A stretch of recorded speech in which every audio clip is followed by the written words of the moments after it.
Good evening, everyone. Happy Wednesday night. Thank you so much for joining me on Evening Beat for a look at your top local headlines. First, we are bringing you a story from St. Paul, on a story that we have been continuing to follow very closely. Last week, we reported this week that Governor Tim Walz is planning to call a special session on gun control. Today, we're hearing from lawmakers on both sides of the aisle on their reaction to this proposal. According to Republican Representative Dwayne Quam of Byron, mental health support is a topic requiring more attention. Quam says he believes the root of the cause must be addressed, and changes to gun laws will not solve the problem.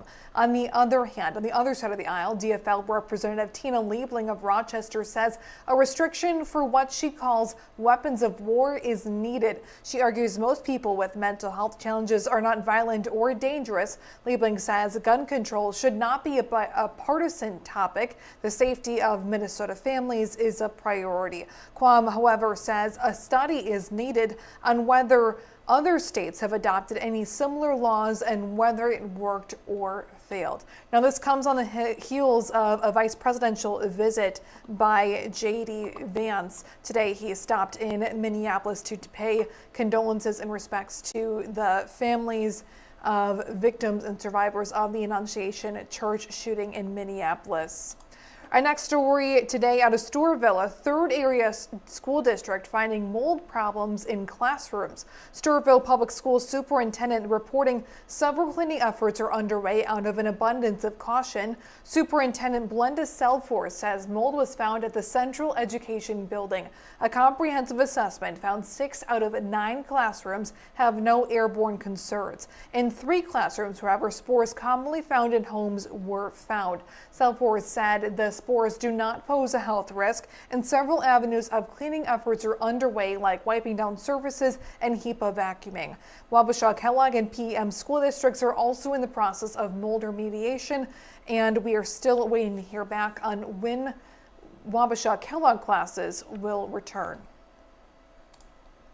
A former Resurrection Lutheran school teacher has been sentenced to prison for internet sex crimes against minors. 38-year-old Wolf Parsons will spend 78 months, that's 6.5 years, behind bars for disseminating and possessing pornographic work with a minor under 14. Parsons was arrested in March and then pleaded guilty to his crimes in June. Resurrection Lutheran has previously stated it has no knowledge or evidence any students were victims of Parsons' crimes. Last story tonight. This afternoon, Rochester City Council holding a study session to work on the 2026-27 operating budget and next year's tax levy. This is the first meeting since staff recommended a nearly $664 million budget and a 5.9 tax levy increase on August 25th. Today, more budget details were presented to the mayor and city council members for questions and feedback, as some members say they are working to reduce the proposed tax levy. A vote on the preliminary maximum will take place on September 22nd. Now, coming up tonight at 9 and 10, our writer Blair will have more from tonight's city council discussions. If you miss it tonight at 9 and 10, you of course can catch the latest on our news app or on our website. That is a look at your top local headlines for tonight on Evening Beat.